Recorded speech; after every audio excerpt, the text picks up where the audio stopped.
నేను చెప్పదలుచుకున్నది డ్రగ్స్ కాదు. డ్రీమ్స్ నెరవేర్చుకోండి. డ్రీమ్స్ అంటే తాగుబోతులు, తిరుగుబోతులు, వ్యభిచారులు, ప్రాస్టిట్యూట్సు, కబ్జాకోరులు గాకుండా బాగా చదువుకొని మీ కెరియర్‌ని ఎంచుకొని అది ప్రభుత్వ రంగమా, ప్రైవేట్ రంగమా, వ్యవసాయ రంగమా, వ్యాపారం మీ మీ కూటి కోసం కోటి విద్యలంటారు కదా! దాంట్లో సెటిల్ అవ్వండి. ఆ విధంగా ముందుకు పోవాల్సిన అవసరం ఉంది. గంజాయి, మత్తు మందులు, మత్తు పదార్థాలకు అడిక్ట్ గాకండి. ఇంకొకటి ప్రభుత్వం గూడా ఆల్కహాల్ డీడక్షన్ సెంటర్స్ పెట్టాల్సినటువంటి ఆల్కహాల్ డీడక్షన్ సెంటర్స్, మందు మానిపించే కౌన్సెలింగ్ సెంటర్స్ పెట్టాల్సిన అవసరం అయితే ఉన్నది. సో, ఈ డ్రగ్స్ అడిక్ట్ అయినటువంటి వాళ్ళకి సంబంధించి ఆయా కుటుంబాలు ఇబ్బందులు పడతా ఉన్నాయి. అదేవిధంగా ఉపాధ్యాయులు, టీచర్సు, లెక్చరర్స్ సంబంధించిన విద్యా సంస్థలు ఇబ్బందులు పడుతా ఉన్నాయి.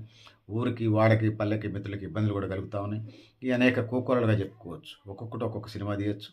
సో, ఈటి వల్ల శారీరకంగా అనేక మానసిక సమస్యలున్నాయి, శారీరక సమస్యలున్నాయి. ఊపిరితిత్తుల సమస్య, కాలేయ సమస్య, అవయవాలు దెబ్బతినటం, డిప్రెషన్ కావటం, ఆందోళనకు గురి కావటం, ఇట్లా అనేక రకాల సమస్యలు ఫేస్ చేసే పరిస్థితి అయితే ఉన్నది. సో, డ్రగ్స్‌కి ఎందుకు ప్రమాదకరం అంటే బ్రెయిన్ మీద చూపిస్తాయి. ఆ కిక్‌లోకెళ్ళినటువంటి వాడు బయటికి రాడు. ఆ అడిక్షన్‌లో బానిస అయిపోతాడు. ఆ విధంగా సమాజానికి నష్టం. క్రైమ్ రేట్ కూడా పెరుగుతా ఉంటది.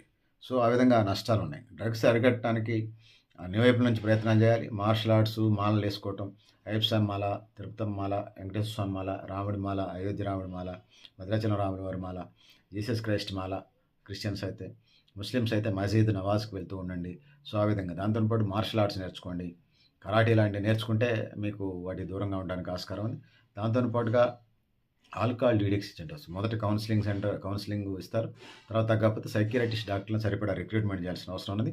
సో, మద్య నిషేధం అంటున్నారులే గానీ, మద్య నిషేధం పైన చేస్తే కింద గుడుంబ కాసుకొని తాగుతున్నారు. ఇది రికార్డ్ చరిత్ర. గతంలో మద్య నిషేధానికి సంబంధించిన అనుభవాలు.